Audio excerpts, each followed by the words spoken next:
Western Reserve University.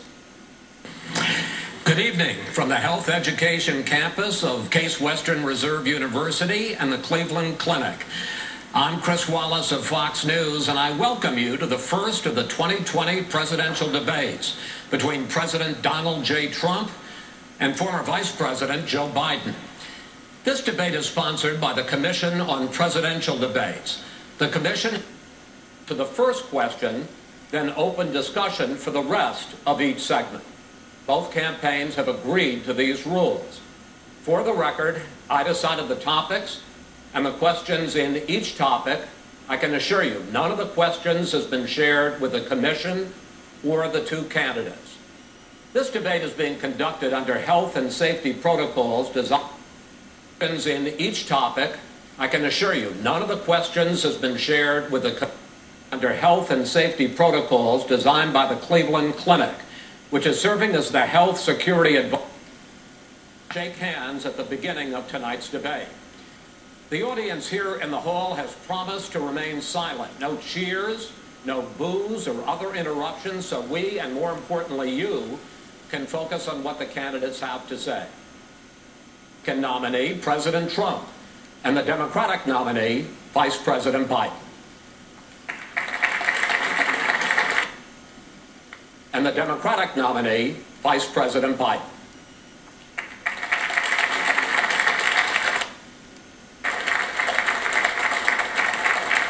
How are you, man? How are you? I'm good.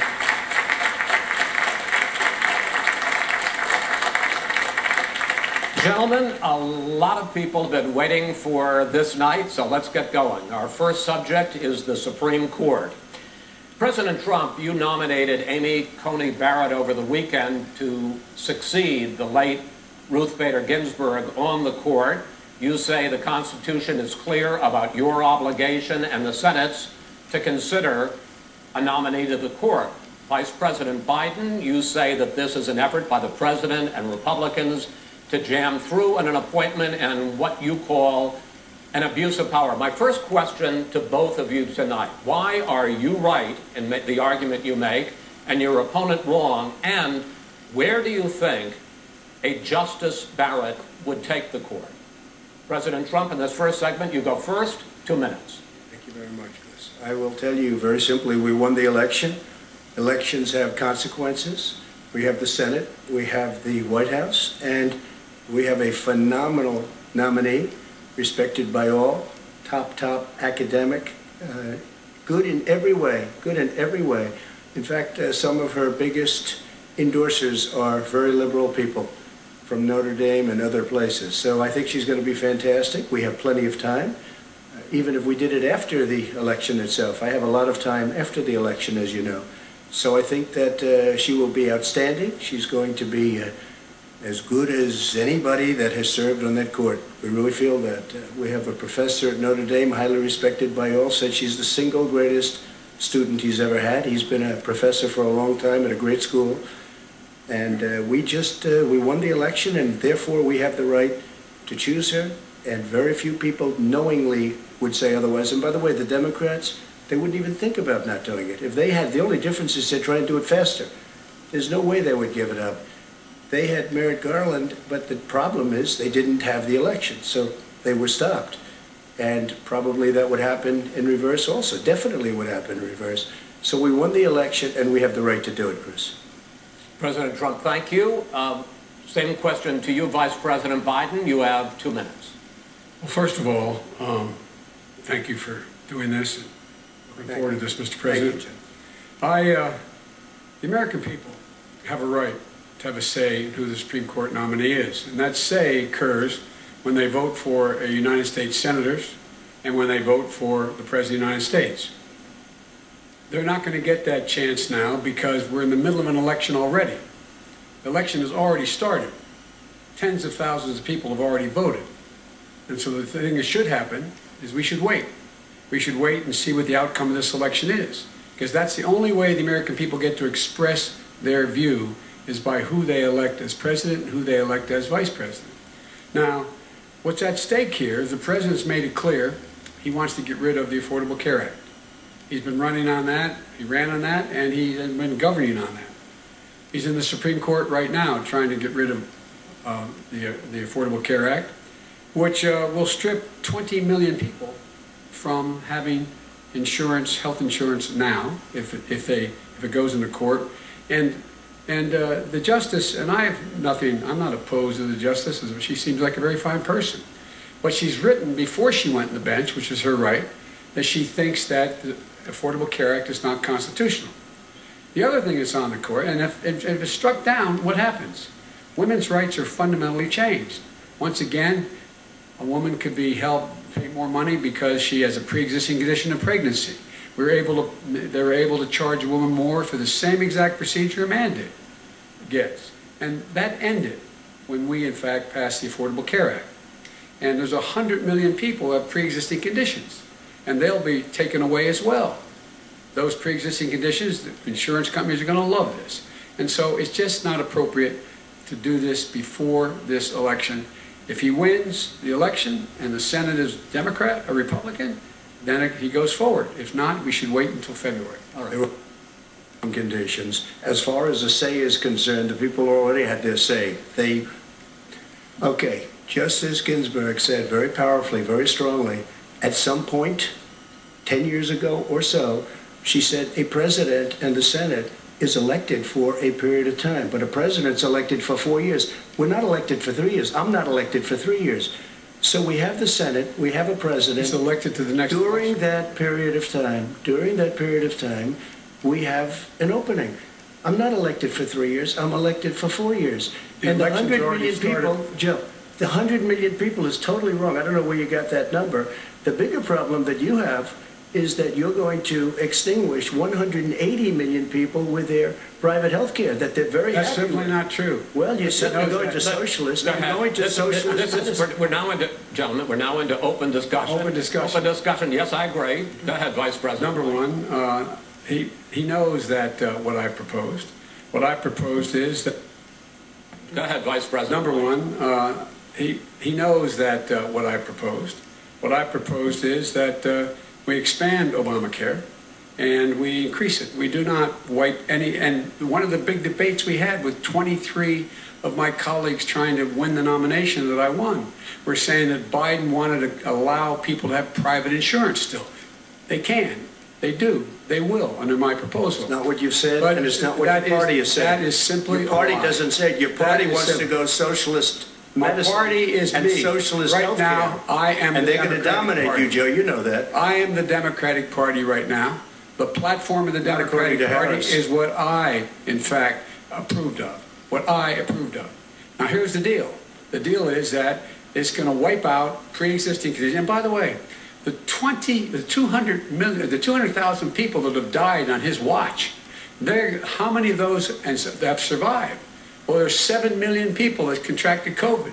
What does it mean for them going forward if you strike down the Affordable Care Act? Joe, you've had 308,000 military people dying because you couldn't provide them proper health care in the military. So don't tell me about this. I'm happy to talk about And if you were here, it wouldn't be 200, it would be 2 million people because you were very late on the draw. You didn't want me to ban China, which was heavily infected. You didn't want me to ban all right, gentlemen, which was heavily infected. You would have been much later, Joe. Mr. President, much later. Mr. President. You're talking about 2 million people. Mr. President, as a moderator, we are going to talk about COVID in the next segment, but go ahead. Let me finish. The point is that the president also is opposed to Roe v. Wade. That's on the ballot as well in the court. And so that's also at stake right now. And so the election is all. You don't know it's on the ballot. Why is it in the ballot? Because why is it on the ballot? It's not on the ballot. It's on the ballot in the court. I don't think so. In the court. Well, there's nothing happening there.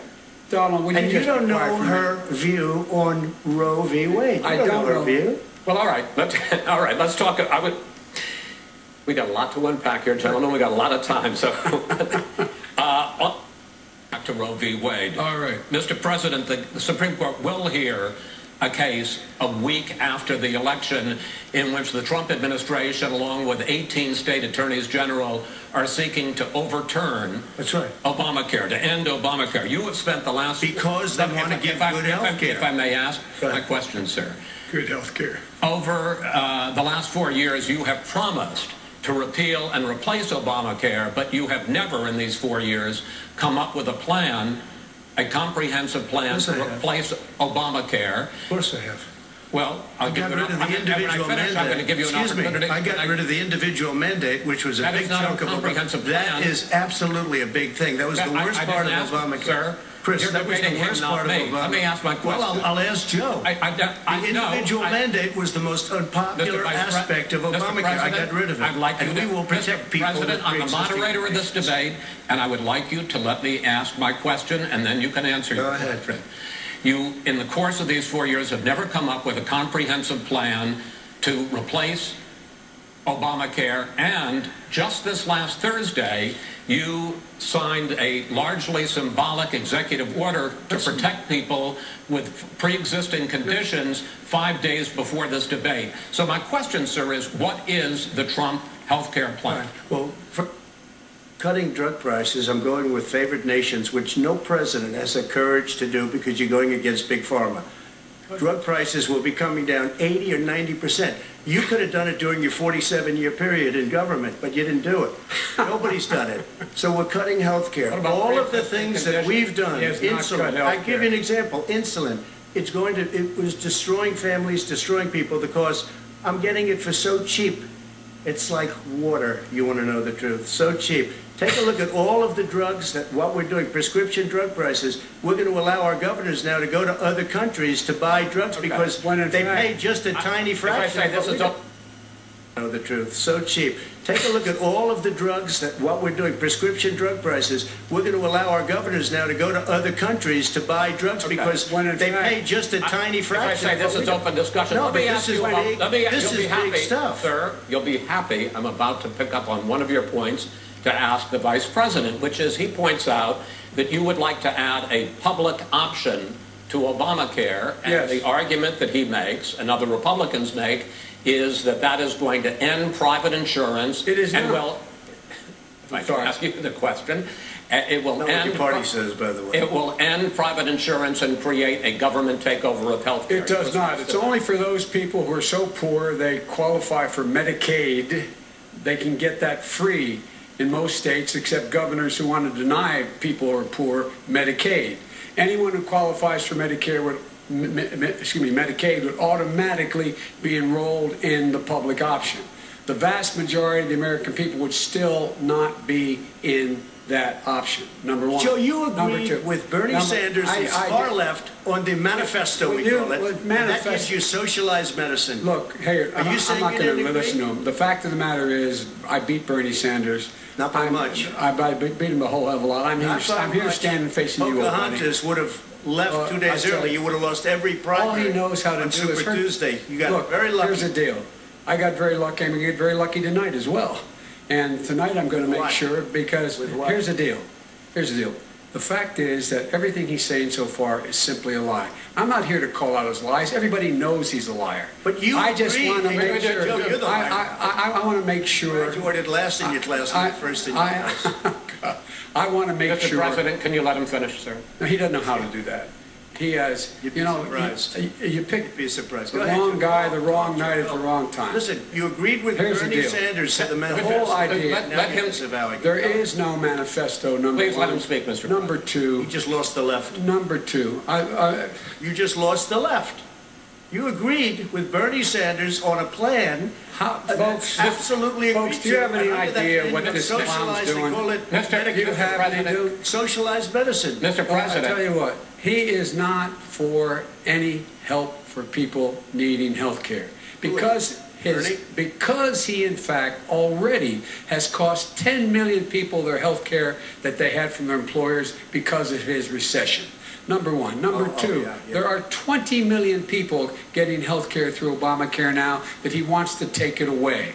He won't ever look you in the eye and say that's what he wants to do. Take it away. No, I want to give you better health care at a much lower price. Because and by the way, he doesn't know how. He doesn't know how to do that. I've already fixed it. He has never already fixed it to an extent. He has never done a single thing. As you might know, but probably don't. Gentlemen, you realize if you're both speaking at the same time, and it's too expensive. Let the president. Go ahead, sir. Obamacare is no good. We made it better, and I had a choice to make very early. Take away the individual mandate. listen, this is the way it is. And that destroyed, that they shouldn't even call it Obamacare. Then I had a choice to make. Do I let my people run it really well or badly? If I run it badly, they'll probably blame him, but they'll blame me. But more importantly, I want to help people, okay? I said, you got to run it so well. And I just had a meeting with them. They said, the problem is no matter how well you run Obamacare, it's a disaster. It's too expensive, premiums are too high, and it doesn't work. So we do want to get rid of it. Chris, we want to get rid of it. I understand it, sir, but I have to give you roughly equal time. Good. Please let the Vice President talk. Good. He has no plan for health care. Of course we do. He sends out wishful thinking. He has executive orders that have no power. He hasn't lowered drug costs for anybody. He's been promising a health care plan. It doesn't have a plan. And the fact is, this man doesn't know what he's talking about. All right, I have one final question for you, sure. Mr. Vice President. If Senate Republicans, we were talking originally about the Supreme Court here, if Senate Republicans go ahead and confirm Justice Barrett, there has been talk about ending the filibuster or even packing the court, adding to the 9 justices there. You call this a distraction by the president, but in fact it wasn't brought up by the president. It was brought up by some of your Democratic colleagues in the Congress. So my question to you is, you have refused in the past to talk about it. Are you willing to tell the American people tonight whether or not you will support either ending the filibuster or packing the court? Whatever position I take on that, that'll become the issue. The issue is the American people should speak. You should go out and vote. You're in voting now. Vote and let your senators know how strongly you feel. Vote now. Make sure you, in fact, let people know you're a senator. I'm not going to answer the question because the question is, radical left. Will you shut up, man? Listen, who is on your list, Joe? Who's on your list? Gentlemen, I think this is so unprecedented. He's going to pack the court. We have ended this segment. We're going to move on to the second segment. That was really a productive segment, wasn't it? Keep yapping, man. The people understand, Jim. 47 years, you've done nothing. They understand. All right. The second subject is COVID-19, which is an awfully serious subject, so let's try to be serious about it. We have had more than 7 million cases of coronavirus, and people have died. Even after we produce a vaccine, experts say that it could be months or even years before we come back to anything approaching normal. My question for both of you is, based on what you have said and done so far and what you have said you would do starting in 2021, why should the American people trust you more than your opponent to deal with this public health crisis going forward? In this case, the question goes to you first, sir. 2 minutes uninterrupted. Good luck. 200,000 dead. As you said, over 7 million infected in the United States. We, in fact, have 4% of the world's population, 20% of the deaths. 40,000 people a day are contracting COVID. In addition to that, about between 750 and 1,000 people a day are dying. When he was presented with that number, he said, it is what it is. Well, it is what it is because you are who you are. That's why it is. The president has no plan. He hasn't laid out anything. He knew all the way back in February how serious this crisis was. He knew it was a deadly disease. What did he do? He's on tape as acknowledging he knew it. He said he didn't tell us or panic the American people. You don't panic. He panicked. In addition to that, what did he do? He went in and we were insisting that the Chinese, the people we had on the ground in China should be able to go to Wuhan and determine for themselves how dangerous this was. He did not even ask Xi to do that. He told us what a great job Xi was doing. He said we owe him a debt of gratitude for being so transparent with us. And what did he do then?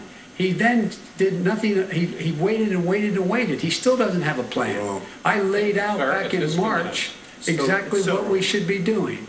And I laid out again in July what we should be doing.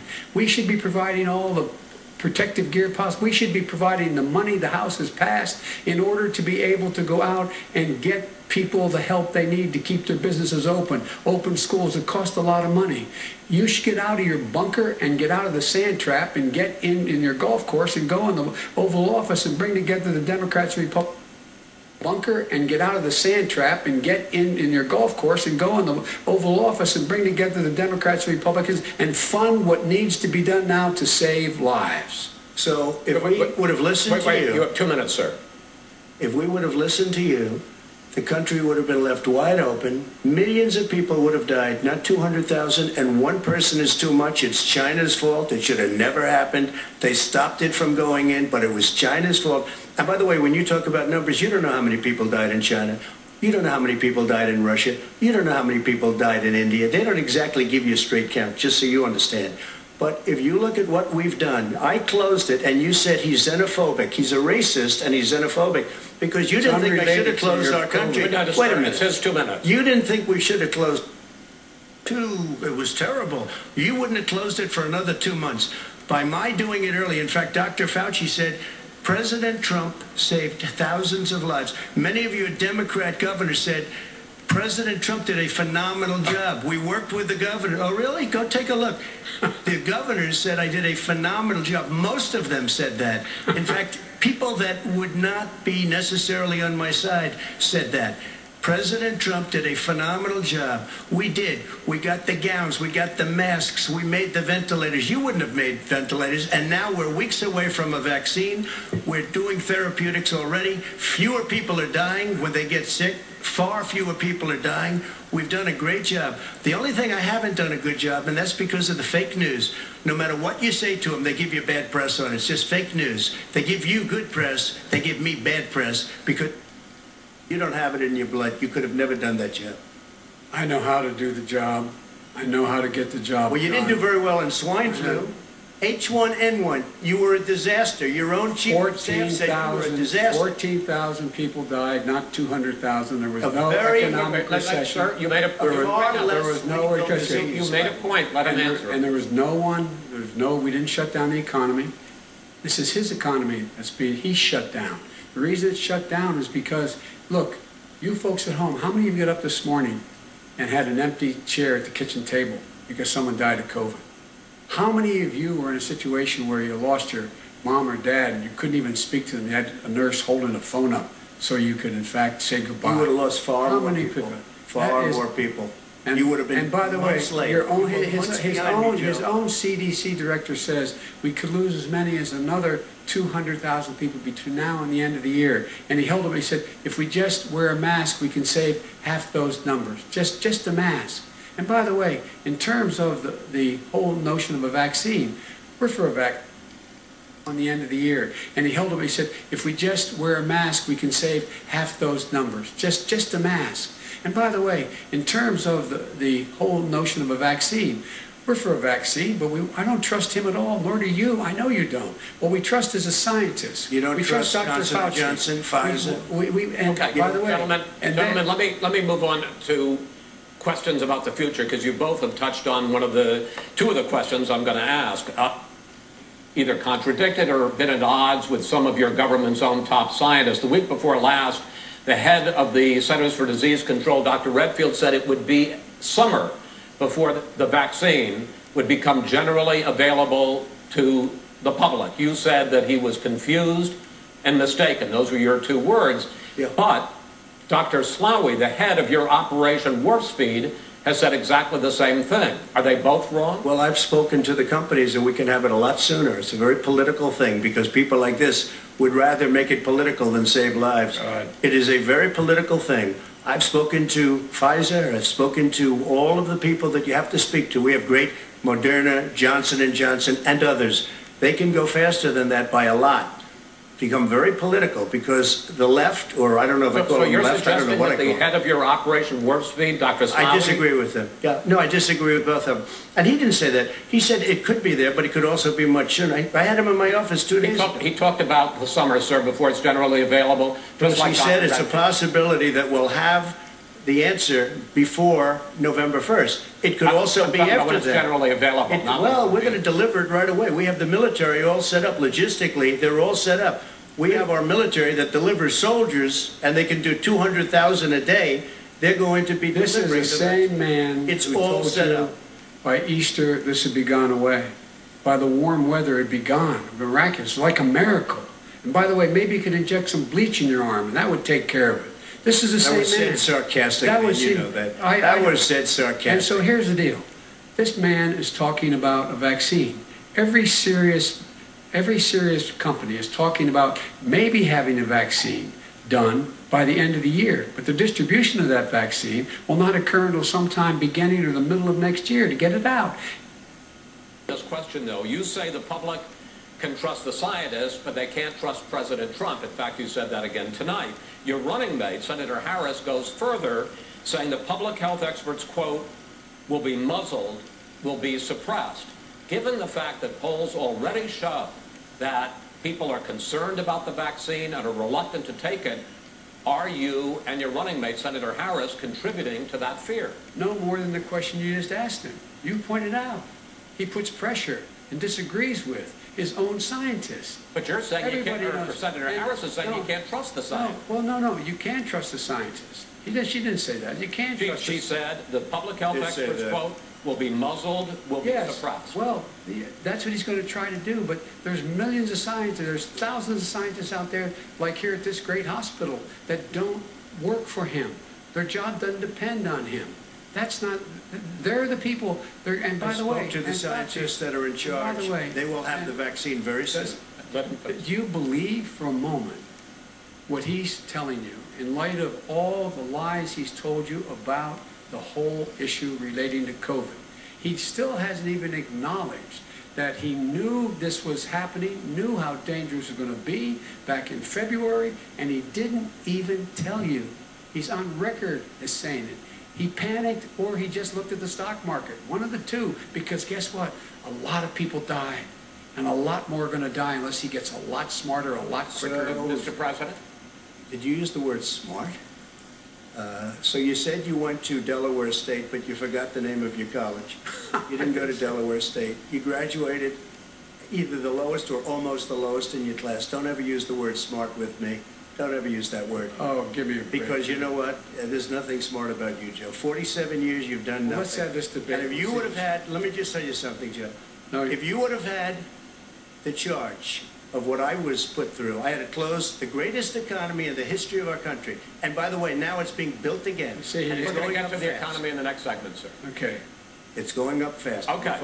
When it comes to how the virus has been handled so far, the two of you have taken very different approaches, and this is going to affect how the virus is handled going forward by whichever of you ends up becoming the next president. Vice President Biden, you have been much more reluctant than President Trump about reopening the economy and schools. Why, sir?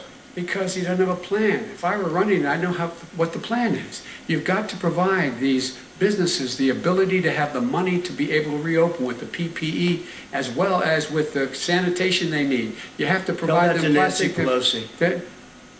Well, he's just shush for a minute. Tell it to Nancy Pelosi. And Schumer, by the way, Chuck. Nancy Pelosi and Schumer, they have a plan. He won't even meet with them. The Republicans won't meet with the Senate. And he sits in his golf course. And, I mean, literally, think about it. You probably play more than I do, Joe. What about this question of reopenings and the fact... Well, he wants to shut down this country. And I want to keep it open. And we did a great thing by shutting it down. Wait a minute, Joe. Let me shut you down for a second, Joe, just for 1 second. He wants to shut down the country. We just went through it. We had to because we didn't know anything about the disease. Now we found that elderly people with heart problems and diabetes and different problems are very, very vulnerable. We learned a lot. Young children aren't. Even younger people aren't. We've learned a lot. But he wants to shut it down. More people will be hurt by continuing. If you look at Pennsylvania, if you look at certain states that... One of the reasons they shut down is because they want to keep it shut down until after the election on November 3rd. Because it's a political... But those states are not doing well that are shut down right now. President Trump, you have begun to increasingly question the effectiveness of masks as a disease preventer. And in fact, recently you have cited the issue of waiters touching their masks and touching plates. Are you questioning I think the masks efficacy are okay. of You have masks? to understand, if you look, I mean, I have a mask right here. I put a mask on, when I think I need it. Tonight, as an example, everybody's had a test, and you've had social distancing and all of the things that you have to, but I wear masks when needed. When needed, I wear masks. Okay, let me ask. I don't wear masks like him. Every time you see him, he's got a mask. He could be speaking 200 feet away from it. He shows up with the biggest mask I've ever seen. I will say this. Vice President Biden, go ahead, sir. Look, the way to open businesses is give them the wherewithal to be able to open. We provided money. But I was asking you, sir, about masks. Well, masks make a big difference. His own head of the CDC said if we just wore masks between now, if everybody wore masks in social distance between now and January, we'd probably save up to 100,000 lives. It matters. And they've also said the opposite. They've also said no serious person said the opposite. Dr. Fauci said the opposite. He did not say the opposite. We got a little bit more than a minute left in this segment. Masks are not good. Then he changed his mind. He said masks are good. I'm okay with masks. I want to ask you both about one last subject, because your different approaches has even affected the way that you have campaigned. President Trump, you're holding large rallies. Your different approaches has even affected the way that you have campaigned. President Trump, you're holding large rallies with crowds packed together, thousands of people. Outside, yes, sir, agreed. Vice President Biden, you are holding much smaller events with... Because nobody will show up. People with... What's true? Nobody shows up to his rallies. All right. In any case, why you holding the big rallies? Why you not? You go first, sir. Because people want to hear what I have to say. I mean, but are you not worried about a great job as a president, and I'll have 35,000 people show up at airports. We use airports. Are you not worried about we have a lot of people? Sir? Well, so far, we have had no problem whatsoever. It's outside. That's a big difference, according to the experts. And we do them outside. We have tremendous crowds, as you see. I mean, and literally on 24 hours notice. And Joe does the circles and has 3 people someplace. Okay. By the way, did you see one of the last big rallies he had? And a reporter came up to him to ask him a question. He said, no, stand back. Put on your mask. Put on a mask. Have you been tested? I'm way far away from those other people. That's what he said. I can't. I'm going to be okay. He's not worried about you. He's not worried about the people out there breathing in one another. We've had no negative effect. No negative effect. We've had no negative effect. And we've had 35,000, 40,000 people at these rallies. Just quickly finish up, because I want to move on to our next. Yes, I would. He's been totally irresponsible the way in which he has handled the social distancing and people wearing masks, basically encouraged them not to. All right. Ben, he's a fool on this. If you could get the crowds, you would have done the same thing. But you can't. Nobody cares. Gentlemen, can we move on to the economy? Gentlemen, can we move on to the economy? Yes. The economy is, I think it's fair to say, recovering faster than expected from the shutdown. Much faster. In the second quarter, the unemployment rate fell to 8.4%. Federal Reserve says the hit to growth, which is going to be there, is not going to be nearly as big as they had expected. President Trump, you say we are in a V-shaped recovery. Vice President Biden, you say it's more of a K-shape. What difference does that mean to the American people in terms of the economy? President Trump, in this segment, you go first. So we built the greatest economy in history. We closed it down because of the China plague. When the plague came in, we closed it down, which was very hard psychologically to do. He didn't think we should close it down, and he was wrong. And again, 2 million people would be dead now. Instead of still 204,000 people is too much. 1 person is too much. Should have never happened from China. But what happened is we closed it down, and now we're reopening, and we're doing record business. We had 10.4 million people in a 4-month period that we've put back into the workforce. That's a record the likes of which nobody's ever seen before. And he wants to close down he will shut it down again. He will destroy this country. You know, a lot of people, between drugs and alcohol and depression, when you start shutting it down, you take a look at what's happening at some of your Democrat-run states where they have these tough shutdowns. And I'm telling you, it's because they don't want to open it. One of them came out last week, you saw that. Oh, we're going to open up on November 9th. Why November 9th? Because it's after the election. They think they're hurting us by keeping them closed. They're hurting people. People know what to do. They can social distance, they can wash their hands, they can wear masks, they can do whatever they want. But they got to open these states up. When you look at North Carolina, when you look, and these governors are under siege, Pennsylvania, Michigan, and a couple of others, you got to open these states up. It's not fair. You're talking about almost it's like being in prison. And you look at what's going on with divorce, look at what's going on with alcoholism and drugs. It's a very, very sad thing. And he'll close down the whole country. This guy will close down the whole country and destroy our country. Our country is coming back incredibly well, setting records as it does it. We don't need somebody to come in and say, let's shut it down. All right. Your 2 minutes, sir. We're now shape. Recovery.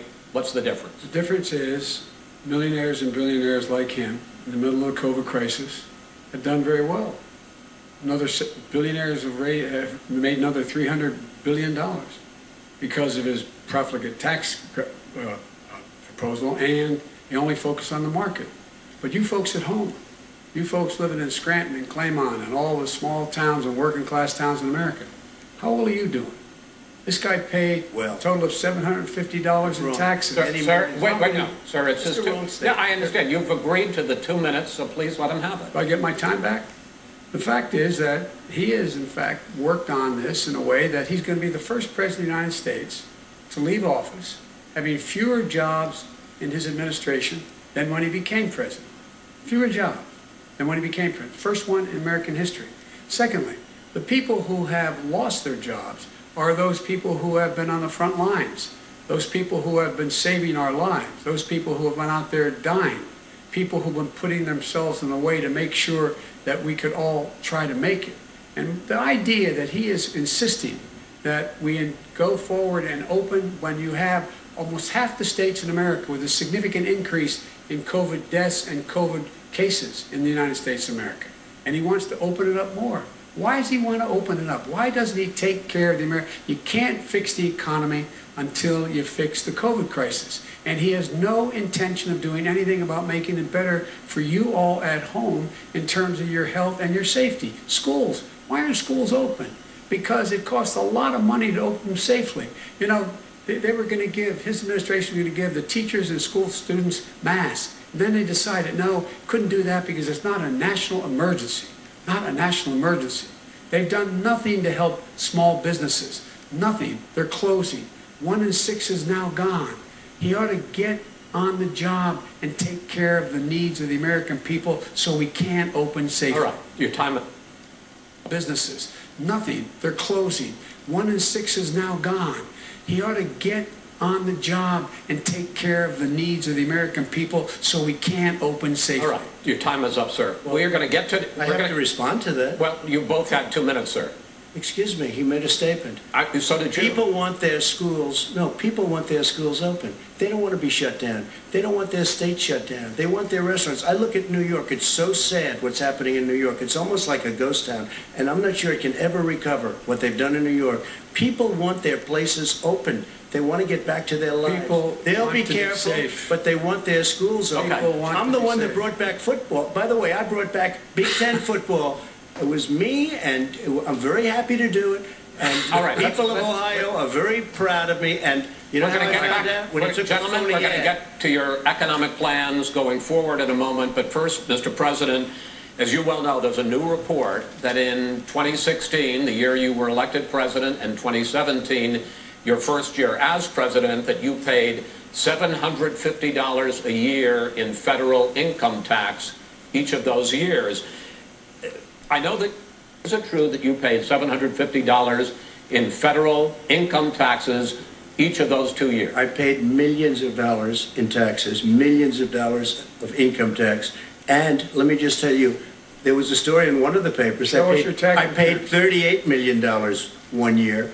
I paid $27 million. Show us your tax returns. I went, you'll see it as soon as it's finished. You'll see it. You know, if you want to go to the Board of Elections. There's a 118-page or so report that says everything I have, every bank I have, I'm totally under-leveraged because the assets are extremely good, and we have a very, I built a great I'm asking you a specific question, which is... Let me tell you. I understand all of that. I understand all of that. No, Mr. President, I'm asking you a question.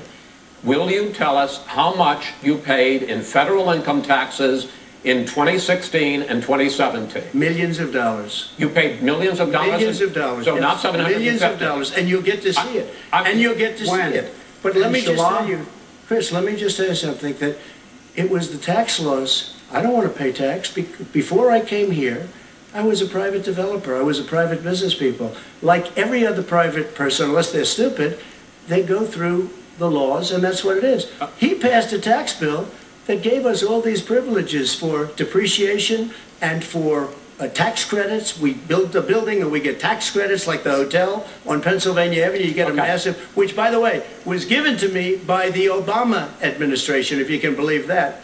Now, the man got fired right after that happened. But Vice President Biden, you want to respond? Yeah, I do want to respond. Look, the tax code that made him, put him in a position that he pays less tax than a school teacher makes, on the money a school teacher makes, is because of him he says he's smart because he can take advantage of the tax code. And he does take advantage of the tax code. That's why I'm going to eliminate the Trump tax cuts. And I'm going to eliminate those tax cuts and make sure that we invest in the people who, in fact, need the help.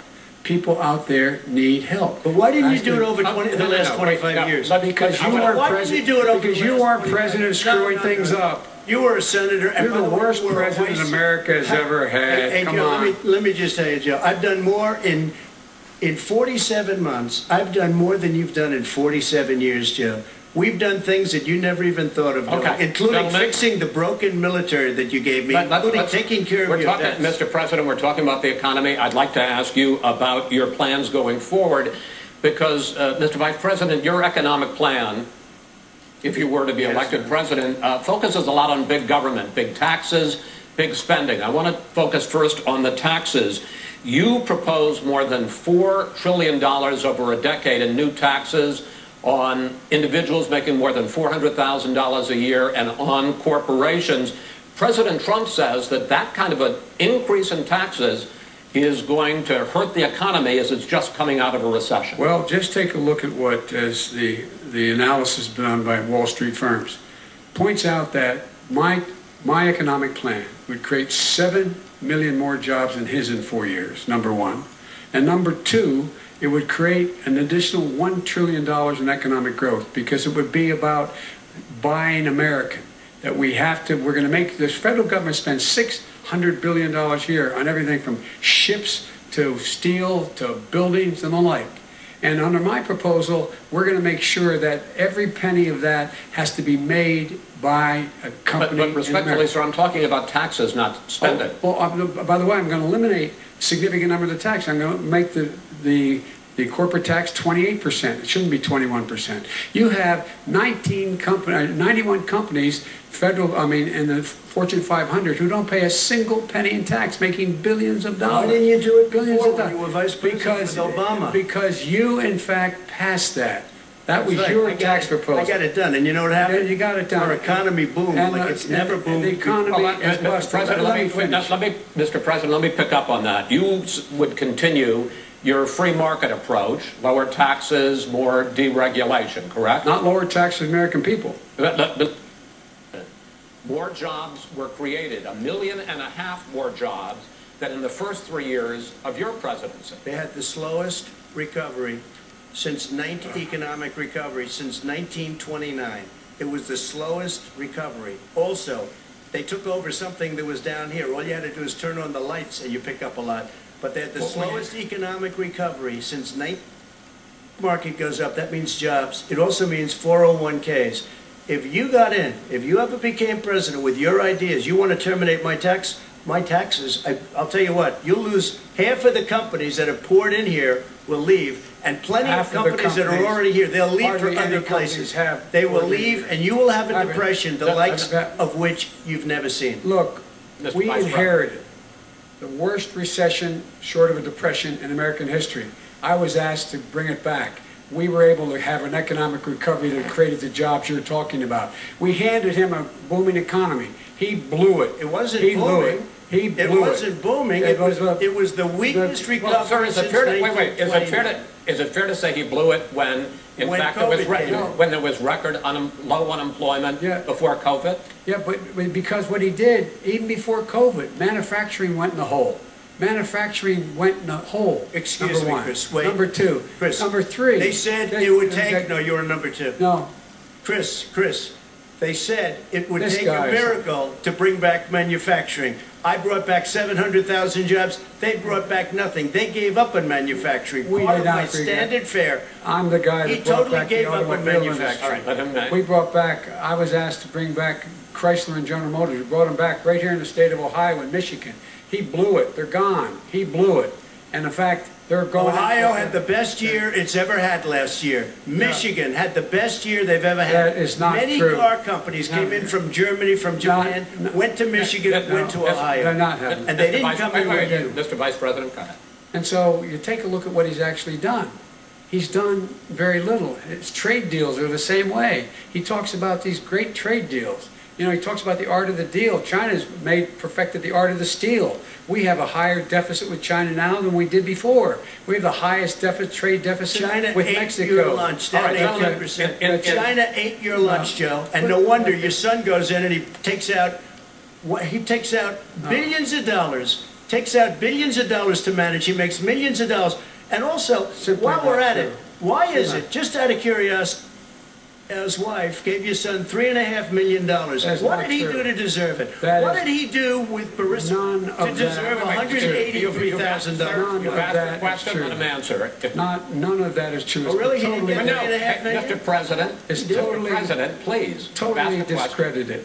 Totally discredited. And by the way, well, wait, he didn't get $3.5 million, Joe? Mr. Vice, he got $3.5 million. That is not true. Oh, really? Mr. President, it's an open discussion, please. No, it's a fact. Well, you have raised an issue. Let the Vice President answer. Discredited. Did Barista pay him $183,000 a month with no experience in energy? Mr. President, my son did nothing wrong at Barista. I think he did. Mr. President, let him answer.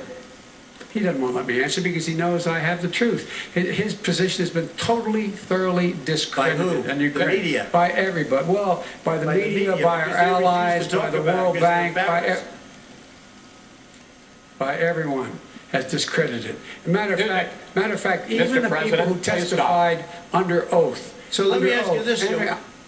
Discredited. Matter of fact, even the people who testified under oath. So let me ask you this, Joe. No, go ahead, Mr. I'm listening to you. You got $3.5 million from Moscow.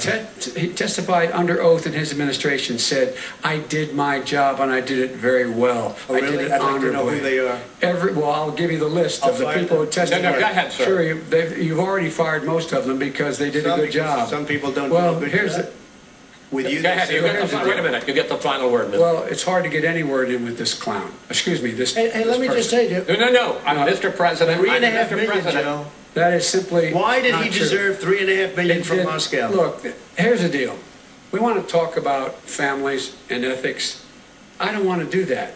I mean, his family we could talk about all night. His family's already... My family lost a fortune by coming down and helping us with government. And that's such a...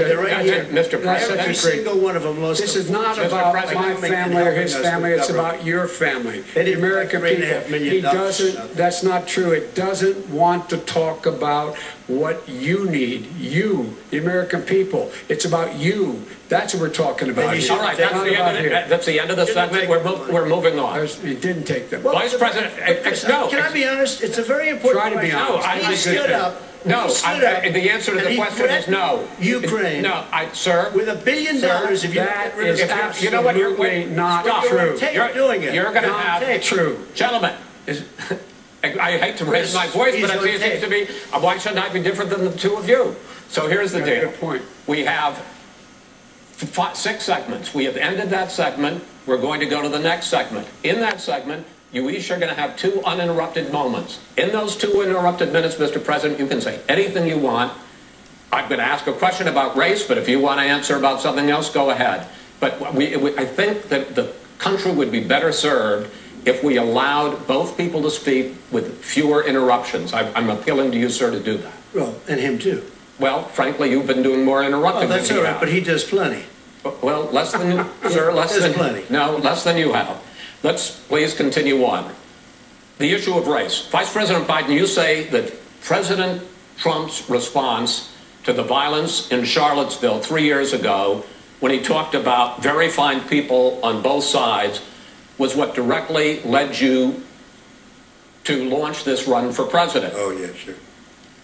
You have often said that you believe you have done more for black Americans than any president, with the possible exception of Abraham Lincoln. My question for the two of you is, why should voters trust you rather than your opponent to deal with the race issues facing this country over the next 4 years?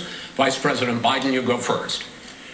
It's about equity and equality. It's about decency. It's about the Constitution.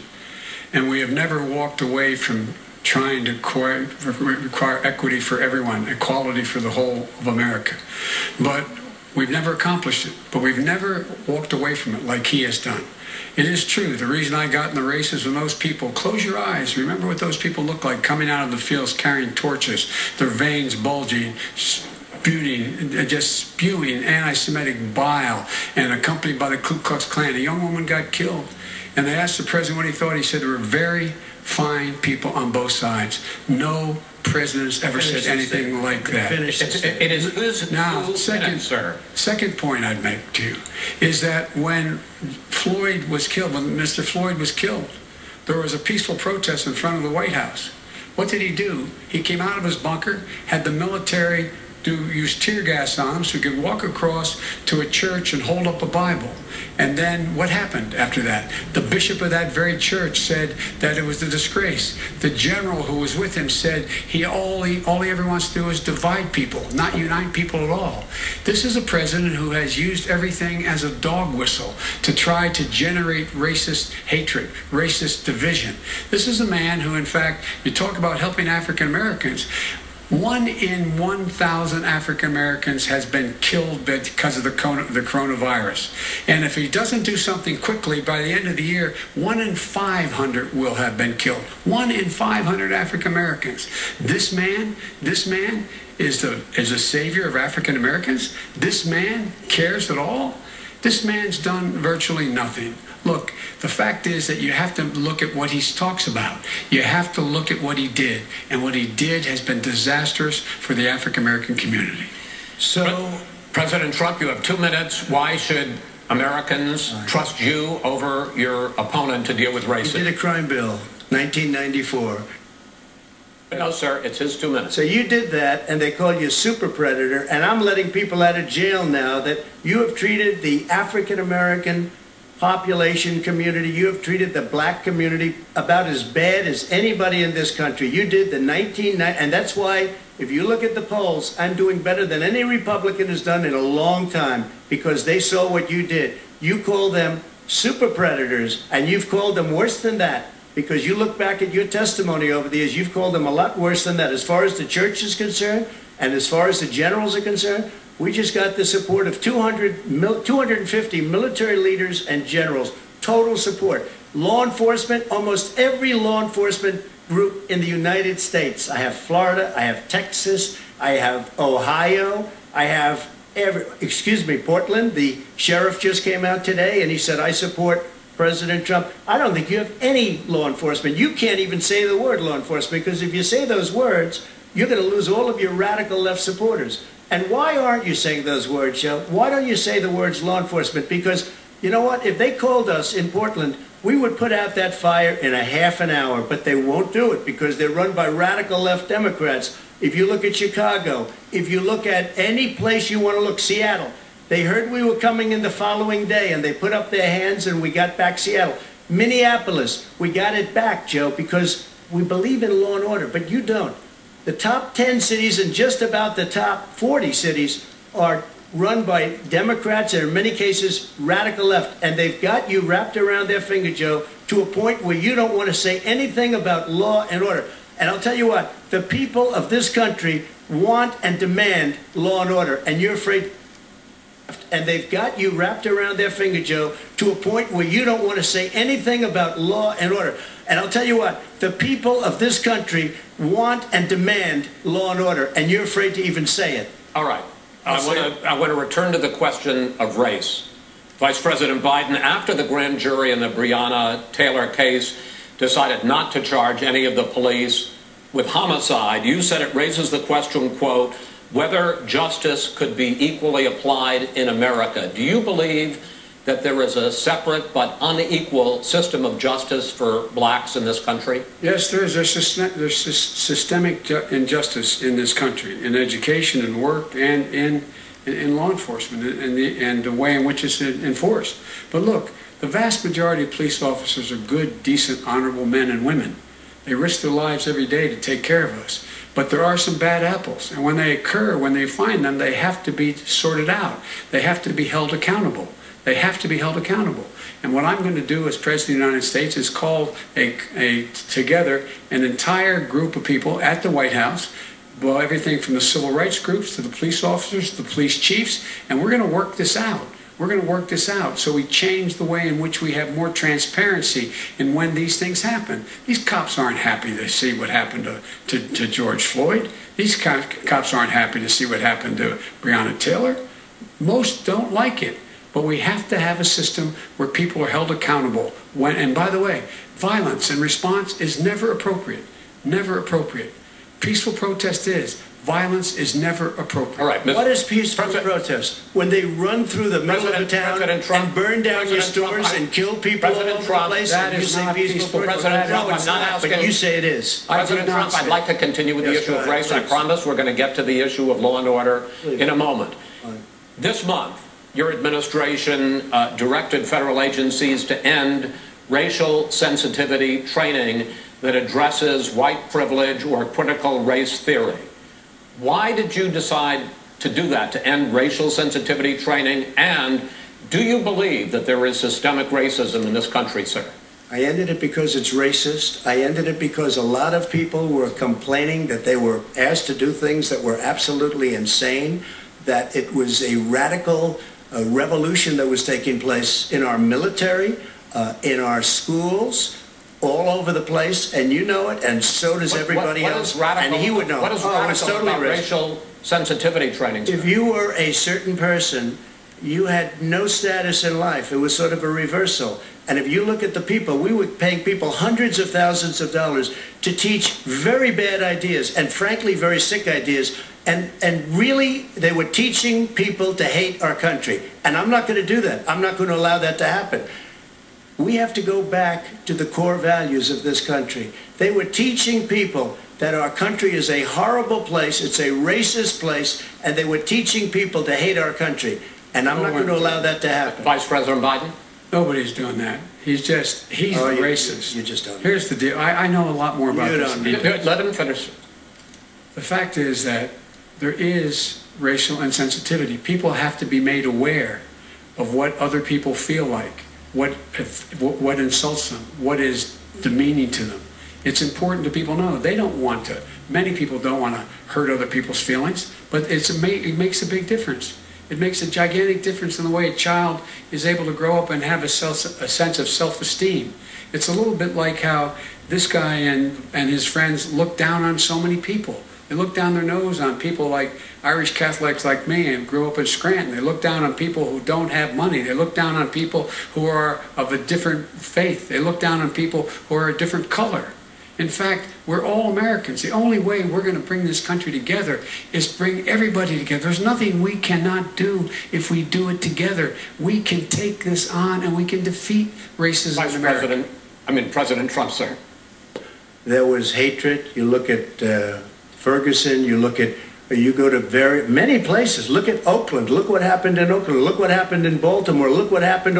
Frankly, it was more violent than what I'm even seeing now. But the reason is that the Democrats that run these cities don't want to talk like you about law and order. And you still haven't mentioned. Are you in favor of law and order? I'm in favor of law. You follow. Are you in favor of law and order? Go ahead. You asked a question. Let him finish. Law and order.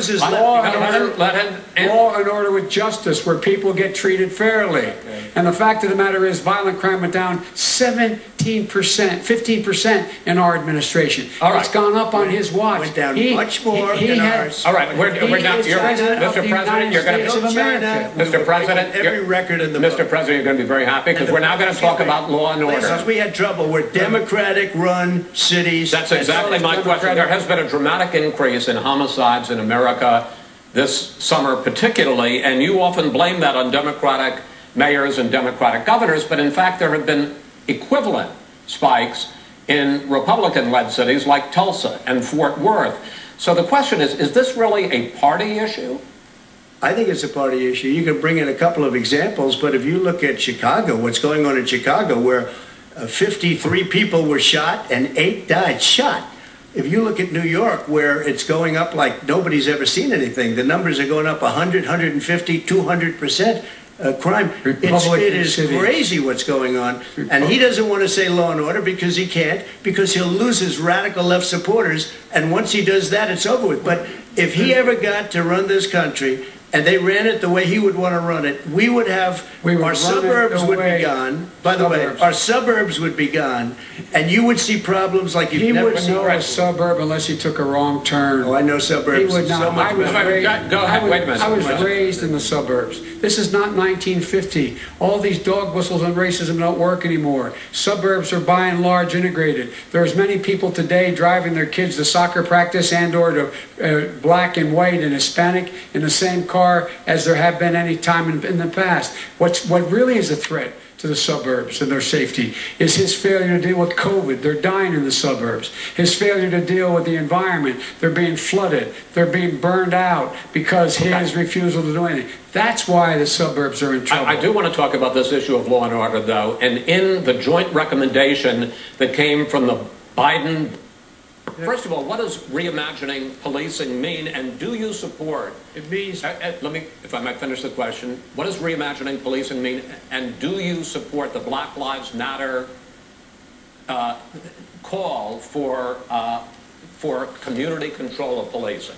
Look, what I support is the police having the opportunity to deal with the problems they face, and I'm totally opposed to defunding the police officers. As a matter of fact, local police, the only one defunding it, his budget calls for a $400 million cut in local law enforcement assistance. They need more assistance. They need, when they show up for a 9/11 call, to have someone with them as a psychologist or psychiatrist to keep them from having to use force and be able to talk people down. We have to have community policing like we had before, where the officers get to know the people in the communities. That's when crime went down. It didn't go up, it went down. And so we have to be engaged. That's not what they're talking about, Chris.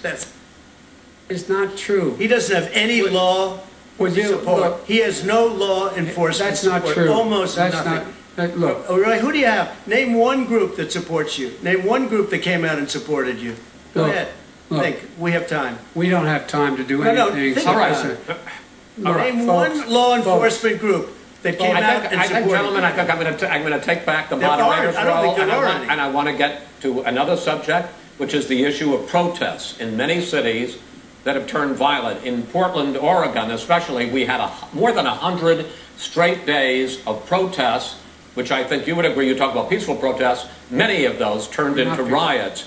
Mr. Vice President, you say that people who commit crimes should be held accountable. The question I have, though, is, as the Democratic nominee, and earlier tonight you said that you are the Democratic Party right now, have you ever called the Democratic mayor of Portland or the Democratic governor of Oregon and said, hey, you got to stop this, bring in the National Guard, do whatever it takes, but you stop the days and months of violence in Portland?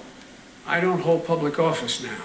I am a former vice president. I've made it clear in my public statements that the violence should be prosecuted. It should be prosecuted, and anyone who commits it but you've never called for the people, the leader. Excuse me, sir. You have never called for the leaders in Portland and in Oregon to bring in the National Guard and knock off 100 days of riots. They can, in fact, take care of it if he'd just stay out of the way. Look here. Oh, really? Here, oh, really? Here's the thing. I sent in the wait, U.S. Marshals to question. get the killer of the young man in the middle of the street, and they shot him. And for 3 days, President Trump, Portland wouldn't do anything. I had to send in the U.S. Marshals, and they took care of business. Go ahead, sir. And by the way, you know, his own former spokesperson said, you know, riots and chaos and violence help his cause. That's what this is all about. I don't know who said that. I do. Who? I think Kellyanne Conway. I don't think she said that. She said that. And so here's the, well, here's the point. The point is that that's what he is, keeps trying to rile everything up. He doesn't want to calm things down. Instead of going in and talking to people and saying, let's get everybody together, figure out how to deal with this. What's he do? He just pours gasoline in the fire constantly, and every single solitary time. And to end this, button up this segment, I'm going to give you a minute to answer, sir. You have repeatedly criticized. I have to answer his statement. No, you have repeatedly. Wait, you have no. You've been talking back and forth. You made a statement. I'm asking you. I would love to end it, sir. I would love to end it. You know, if you want to switch seats. We could very quickly. We could do that, but I'm send in the National Guard, it would be over. There'd be no problem. Okay. But they don't want to accept the National Guard. You have repeatedly criticized the Vice President for not specifically calling out Antifa and other left-wing extremist groups. But are you willing tonight to condemn white supremacists and militia groups and to say that they need to stand down and not add to the violence in a number of these cities, as we saw in Kenosha and as we've seen in Portland? Sure, are you I'm prepared willing to do specifically that, do it? Well, go ahead, sir. I would say almost everything I see is from the left wing, not from the right wing. So what are you saying? I'm willing to do anything. I want to see peace. Then do it, sir. Say it. Do it. Say it. You want to call him? What do you want to call him? Give me a name. Give me a white name. Supremacists and right supremacists and right Proud Boys. Stand back and stand by. But I'll tell you what. Somebody's got to do something about Antifa and the left, because this is not a right-wing problem. This is a left-wing. This is a left-wing problem. White supremacists. Antifa's an idea, not an organization. Oh, you got it. Not militia. That's what his FBI. His FBI director said. Well, then you know what? No, we're done, sir. We're moving on to the next. We're moving. That hits you over the head. That's not an idea. Everybody in your administration tells you the truth has a bad idea. Can I tell you what? You have no ideas. Antifa is a dangerous, all right, radical gentlemen, group. We're now moving on to the Trump and Biden records. They'll overthrow you. When a president, I'm going to ask a question. It is generally a referendum on his record. But Vice President Biden, you like to quote one of your dad's sayings, which is, don't compare me to the almighty, compare me to the alternative. And in this case, sir, you are the alternative. Looking at both of your records, I'm going to ask each of you, why should voters elect you president over your opponent? In this segment, President Trump, you go first, 2 minutes. Because there has never been an administration or president who has done more than I've done in a period of 3.5 years. And that's despite the impeachment hoax. And you saw what happened today with Hillary Clinton, where it was a whole big con job. But despite going through all of these things, where I had to fight both flanks and behind me and above, there has never been an administration that's done what I've done. The greatest, before COVID came in, the greatest economy in history, lowest unemployment numbers. Everything was good. Everything was going. And by the way, there was unity going to happen. People were calling me for the first time in years. They were calling and they were saying, it's time maybe, and then what happened? We got hit, but now we're building it back up again. A rebuilding of the military, including Space Force and all of the other things. A fixing of the VA, which was a mess under him. 308,000 people died because they didn't have proper health care. He was a mess. And we now got a 91% approval rating at the VA, our vets. We take care of our vets. But we've rebuilt our military. The job that we've done, and I'll tell you something, some people say maybe the most important. By the end of the first term, I'll have approximately 300 federal judges and Court of Appeals judges, 300, and hopefully 3 great Supreme Court justices. That is a record the likes of which very few people, and you know one of the reasons? Justices. That is a record the likes of which very few people, and you know one of the reasons I'll have so many judges? Because President Obama and him left me 128 judges to fill. when you leave office, you don't leave any judges. That's like, you just don't do that. They left 128 openings, and if I were a member of his party, because they have a little different philosophy, I'd say if you left us 128 openings, you can't be a good president, you can't be a good vice president. But I want to thank you, because it gives us almost, it'll probably be above that number by the end of this term. 300 judges. It's a record. Looking at both your records, why should voters elect you president as opposed to President Trump? You have 2 minutes uninterrupted. Under this president, we become weaker, sicker, poorer, more divided, and more violent. When I was vice president, we inherited a recession. I was asked to fix it. I did. We left him a booming economy, and he caused a recession. With regard to being weaker, the fact is that I've gone head-to-head with Putin and made it clear to him we're not going to take any of his stuff. He's Putin's puppy. He still refuses to even say anything to Putin about the bounty on the heads of American soldiers. Your son got $3.5 million. And by the way, my son... Wait a minute. Mr. President, your campaign agreed to both sides would get 2-minute answers uninterrupted. Well, your side agreed to it, and why don't you observe what your campaign agreed to as a ground rule, okay, sir? He never keeps his word. No, I'm not asking. That was a rhetorical question. Can you go ahead, back 30 seconds? Yeah, yes, you may have. All right. Go ahead. So, thirdly, we're poor. The billionaires have gotten much more wealthy by a tune of over $300 to $400 billion more just since COVID. You in the home, you got less. You're in more trouble than you were before. In terms of being more violent, when we were in office, there were 15% less violence in America than there is today. He's President of the United States. It's on his watch. And with regard to more divided, the nation can't stay divided. We can't be this way. And speaking of my son, the way you talk about the military, the way you talk about them being losers and being and just being suckers. My son was in Iraq. He spent a year there. He got the Bronze Star. He got the Conspicuous Service Medal. He was not a loser. He was a patriot, and the people left behind there were heroes. Really? And I resent. Are you talking about Hunter? Are you talking about Hunter? I'm talking about my son, Beau Biden. You're talking about. I don't know Beau. I know Hunter. Hunter got thrown out of the military.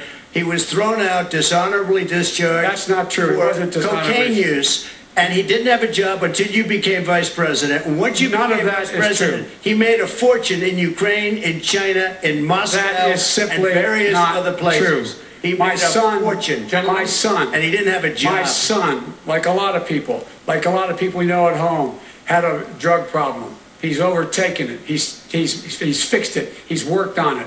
And I'm proud of him. But why was he given tens of millions of dollars? But he wasn't given tens of millions of dollars. That is totally discredited. We've already been totally discredited.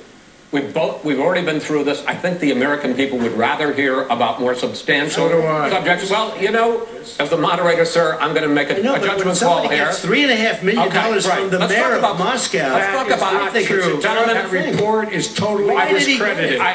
Mitt Romney on that committee said it wasn't worth taxpayers' money. That report, it was written for political reasons. You know, I'd like to talk about climate change. So would I.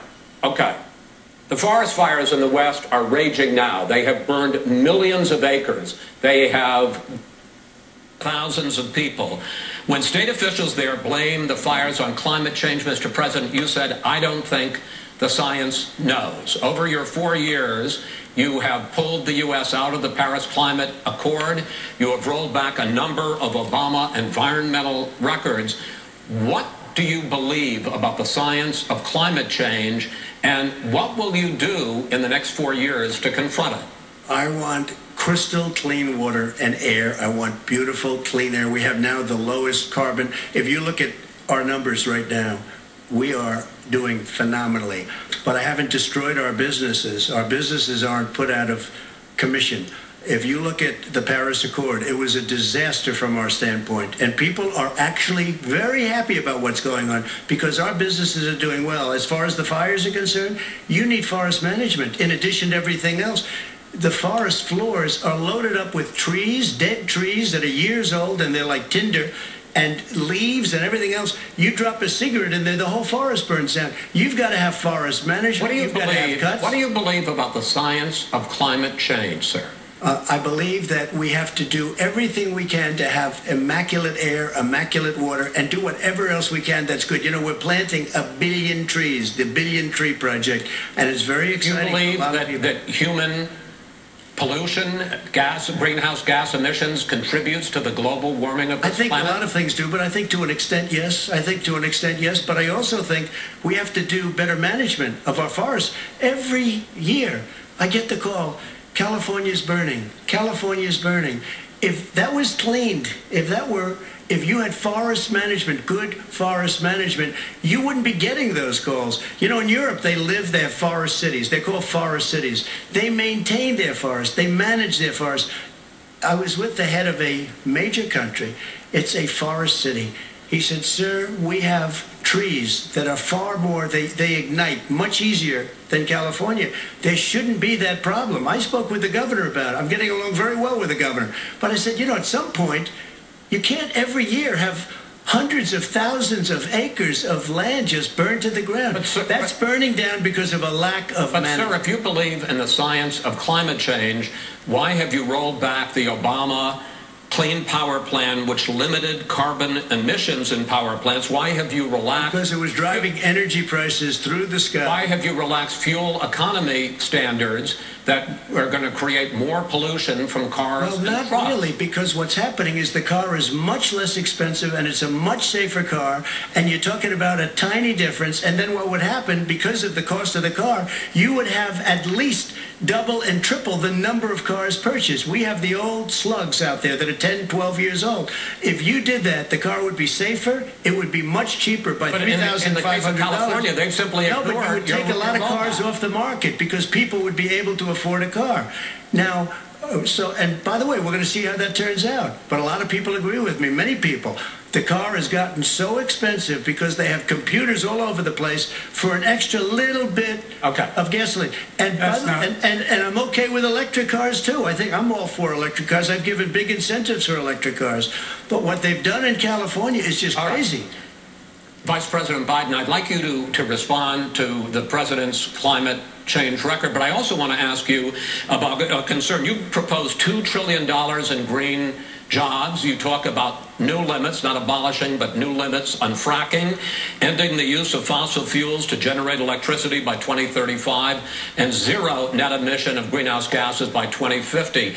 The president says a lot of these things would tank the economy and cost millions of jobs. He's absolutely wrong, number one. Number two, if in fact, during our administration, the Recovery Act, I was in charge, able to bring down the cost of renewable energy to cheaper than or as cheap as coal and gas and oil. Nobody's going to build another coal-fired plant in America. No one's going to build another oil-fired plant in America. They're going to move to renewable energy, number one.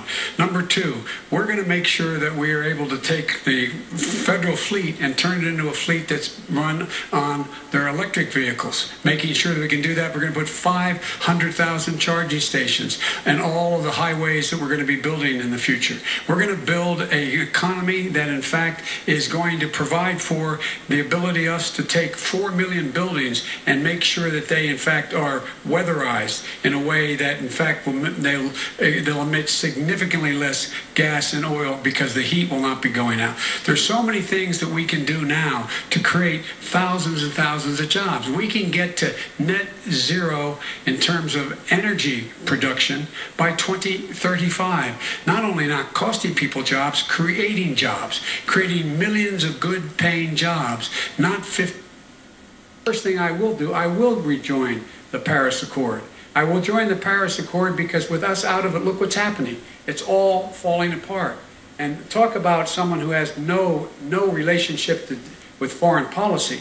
Brazil, the rainforests of Brazil are being torn down, are being ripped down. More carbon is absorbed in that rainforest than every bit of carbon that's emitted in the United States. Instead of doing something about that, I would be gathering up and making sure we had the countries of the world coming up with $20 billion, say, here's $20 billion, stop tearing down the forest. And if you don't, then you're going to have significant economic consequences. What about the argument that President Trump basically says that you have to balance environmental interests and economic interests, and he's drawn his line? Well, he hadn't drawn a line. He still, for example, makes sure that he wants to make sure that methane's not a problem. You can now emit more methane without it being a problem. Methane. This is a guy who says that you don't have to have mileage standards for automobiles that exist now.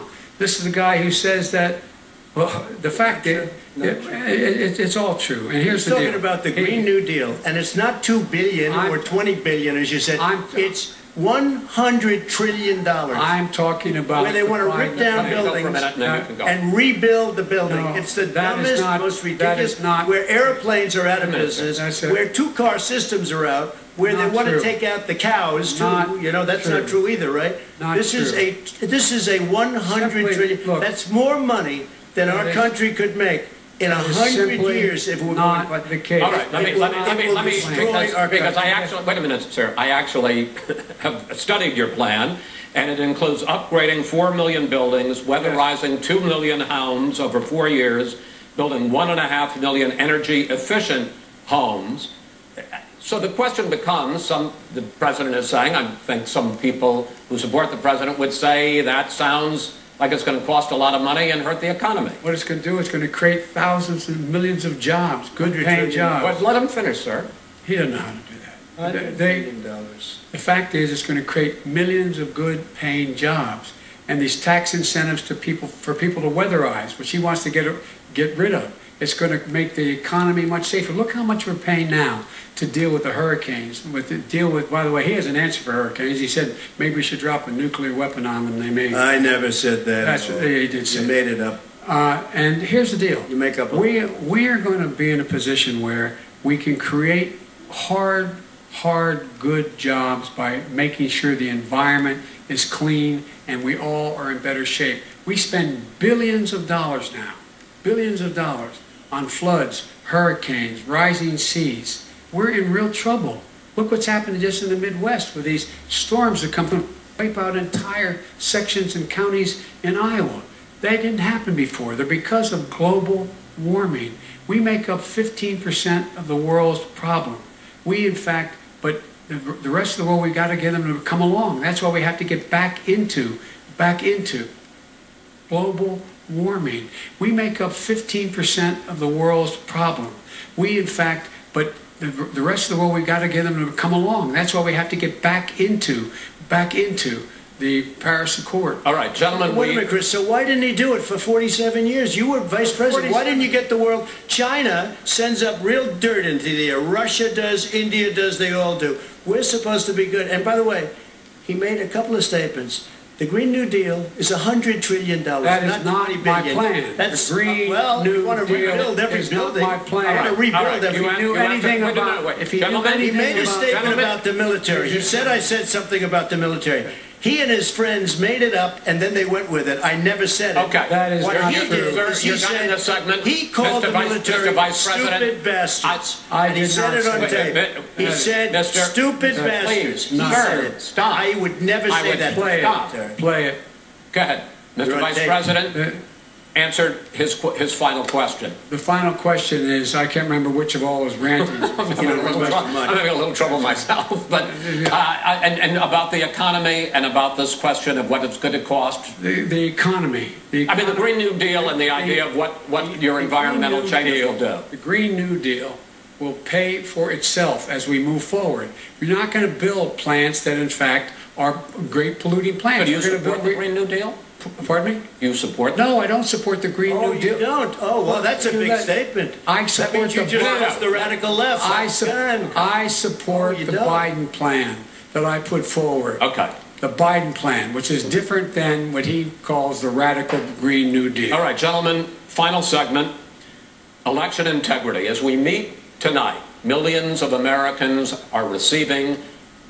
Should we be that this will be a fair election? And what are you prepared to do over the next 5+ weeks? Because it'll not only be to Election Day, but also counting some ballots, mail-in ballots after Election Day. What are you prepared to do to reassure the American people that the next president will be the legitimate winner of this election? In this final segment, Mr. Vice President, you go first. Prepared to let people vote. They should go to iwillvote.com. Decide how they're going to vote, when they're going to vote, and what means by which they're going to vote. His own Homeland Security Director, and as well as the FBI Director, says there is no evidence at all that mail-in ballots are a source of being manipulated and cheating. They said that. The fact is that there are going to be millions of people because of COVID that are going to be voting by mail-in ballots, like he does, by the way. He sits behind the Resolute desk and sends his ballot to Florida, number one. Number two, we're going to make sure that those people who want to vote in person are able to vote because enough poll watchers are there to make sure they can socially distance. The polls are open on time, and the polls stay open until the votes are counted. And this is all about trying to dissuade people from voting because he's trying to scare people into thinking that it's not going to be legitimate. Show up and vote. You will determine the outcome of this election. Vote, vote, vote. If you're able to vote early in your state, vote early. If you're able to vote in person, vote in person. Vote whatever way is the best way for you, because he cannot stop you from being able to determine the outcome of this election. And in terms of whether or not when the votes are counted, and they're all counted, that will be accepted. If I win, that will be accepted. If I lose, that'll be accepted. But by the way, if in fact he says he's not sure what he's going to accept, well, let me tell you something. It doesn't matter, because if we get the votes, it's going to be all over. He's going to go. He can't stay in power. It won't happen. It won't happen. So vote. Just make sure you understand you have it in your control to determine what this country is going to look like the next 4 years. Is it going to change? You get 4 more years of these lies. There's been no transition from when I won. I won that election. And if you look at crooked Hillary Clinton, if you look at all of the different people, there was no transition because they came after me trying to do a coup. They came after me spying on my campaign. They started from the day I won and even before I won, from the day I came down the escalator with our First Lady. They were a disaster. They were a disgrace to our country. And we've caught them. We've caught them all. We've got it all on tape against General Flynn. You better take a look at that, because we caught you in a sense, and President Obama was sitting in the office. He knew about it too. So don't tell me about a free transition. As far as the ballots are concerned, it's a disaster. A solicited ballot, okay, solicited is okay. You're soliciting, you're asking, they send it back, you send it back. I did that. If you have an unsolicited, they're sending millions of ballots all over the country. There's fraud. They found them in creeks. They found some with the name Trump, just happened to have the name Trump just the other day in a waste paper basket. They're being sent all over the place. They sent 2 in a Democrat area. They sent out 1,000 ballots. Everybody got 2 ballots. This is going to be a fraud like you've never seen. The other thing, it's nice on November 3rd, you're watching and you see who won the election. And I think we're going to do well because people are really happy with the job we've done. But you know what? We won't know. We might not know for months, because these ballots are going to be all over. Take a look at what happened in Manhattan. Take a look at what happened in New Jersey. Take a look at what happened in Virginia and other places. They're not losing 2%, 1%, which, by the way, is too much. An election can be won or lost with that. They're losing 30 and 40%. It's a fraud, and it's a shame. And can you imagine where they say you have to have your ballot in by November 10th? November 10th. That means that's 7 days after the election, in theory, should have been announced. Okay. We have major states with that. Sir, all run by Democrats. It's President Trump, it's a rigged election. you're going to be able to continue. You have been charging for months that mail-in balloting is going to be a disaster. You say it's rigged, that it's going to lead to fraud. But in 2018, in the last midterm election, 31 million people voted mail-in voting. That was a quarter, more than a quarter of all the voters that year cast their ballots by mail. Now that millions of mail-in ballots have gone out, what are you going to do about it? And are you counting on the Supreme Court, including a Justice Barrett, to settle any dispute? Yeah, I think I'm counting on them to look at the ballots, definitely. I hope we don't need them in terms of the election itself. But for the ballots, I think so. Because what's happening is incredible. I read today, where at least 1% of the ballots for 2016 were invalidated. They They take them, we don't like them, we don't like them. But what are They you throw going to do them out about it? left There and are right. millions of ballots going out What right you now. do What is are you gonna go do? and vote. You do a solicited ballot, No, and that's okay, I know or your you go and complaint. I'm vote. asking you about the fact that millions of people... You go and vote. You go and No, vote, but like I'm they, saying is, what are like you they gonna do used about to the fact in the that old... millions of people... You either do, Chris, a solicited ballot where you're sending it in, they're sending it back, and you're sending... They have mailmen with lots of it. Did you see what's going on? Take a look at West Virginia, mailmen selling the ballots. They're being sold. They're being dumped in rivers. This is a horrible thing for our country. This is not going to end well. This is not going to end well. 5 states have had mail-in ballots for the last decade or more. 5, including 2 Republican states. And you don't have to solicit the ballot. It's sent to you. It's sent to your home. What we're saying is, they're saying is that it has to be a postmark by the to you. It's sent to your home.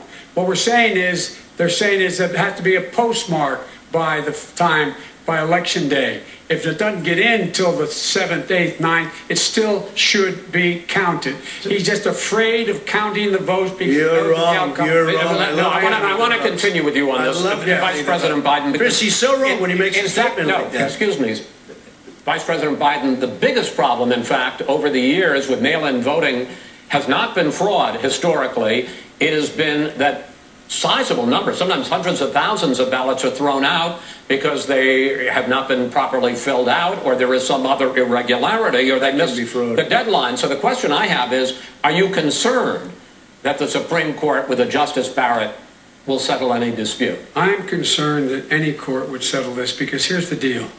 When you get a ballot and you fill it out, you're supposed to have an affidavit. If you didn't know, you have someone say that this is me. You should be able to, if in fact you can verify that's you before the ballot is thrown out, that's sufficient to be able to count the ballot because someone made a mistake and not dotting the correct I. Who they voted for, testify, say who they voted for, say it's you, that is totally legitimate. All right. Excuse me, when you have 80 million ballots sent in and swamping the system, you know it can't be done. You know it can't, and already it's been so now mail service delivers 185 million in 8 states. We can keep talking. In 8 states, election workers are prohibited, currently by law, 8 states, from even beginning to process ballots, even take them out of the envelopes and flatten them until election day. That means that it's likely, because there's going to be a huge increase in mail-in balloting, that we are not going to know on election night who the winner is, that it could be days, it could be weeks, could be months, until we find out who the new president is. So first for you, sir, finally for the Vice President, I hope neither of you will interrupt the other. Will you urge your supporters to stay calm during this extended period, not to engage in any civil unrest, and will you pledge tonight that you will not declare victory until the election has been independently certified? President Trump, you go first. I'm urging my supporters to go into the polls and watch very carefully, because that's what has to happen. I am urging them to do it. As you know, today there was a big problem. In Philadelphia, they went in to watch. They're called poll watchers, a very safe, very nice thing. They watch. You know why? Because bad things happen in Philadelphia, bad things. And I am urging my people. I hope it's going to be a fair election. If it's a fair election, I am 100% on board. But if I see tens of thousands of ballots being manipulated, I can't go along with that. And I'll tell you what, from a common sense, does that mean you're going to tell your people to take to the street? It means you have a fraudulent election. You're sending out 80 million ballots. They're not equipped to. These people aren't equipped to handle it, number one. Number two, they cheat. They cheat. Hey, they found ballots in a waste paper basket 3 days ago, and they all had the name military ballots. They were military. They all had the name Trump on them. Vice President you think Biden, that's good? Vice President Biden, final question for you. Will you urge your supporters to stay calm while the vote is counted, and will you pledge not to declare victory until the election is independently certified? Yes, and here's the deal. We count the ballots, as you pointed out. Some of these ballots in some states can't even be opened until election day. And if there's thousands of ballots, it's going to take time to do it. And by the way, our military, they've been voting by ballots since the end of the Civil War, in effect. And that's what's going to happen. Why was it not? Why is it for them somehow not fraudulent? It's the same process. It's honest. No one has established at all that there is fraud related to mail-in ballots, that somehow it's a fraudulent process. It's already been established. Take a look at Carolyn Maloney's race. You had an opportunity to respond. Look at Carolyn Monroe. Go ahead. They have no idea what happened. Vice President Biden, go ahead. He has no idea what he's talking about. Here's the deal. The fact is, I will accept it, and he will too. You know why? Because once the winner is declared, after all the ballots are counted, all the votes are counted, that'll be the end of it. That'll be the end of it. And if it's me, in fact, fine. If it's not me, I'll support the outcome. And I'll be a president not just for the Democrats. I'll be a president for Democrats and Republicans. And this guy... I want to see an honest ballot count. Gentlemen, you say that's the end of it? This is the end of this debate? Honest ballot count. We're going to leave it there. To be continued as in more debates as we go on. President Trump, Vice President Biden, it's been an interesting hour and a half. I want to thank you both for participating in the first of 3 debates that you have agreed to engage in. We want to thank Case Western Reserve University. Yes. Tomorrow, October 7th, at the University of Utah in Salt Lake City, the 2 vice presidential nominees, Vice President Mike Pence and Senator Kamala Harris, will debate at 9 p.m. Eastern that night. We hope you watch. Until then, thank you and good night.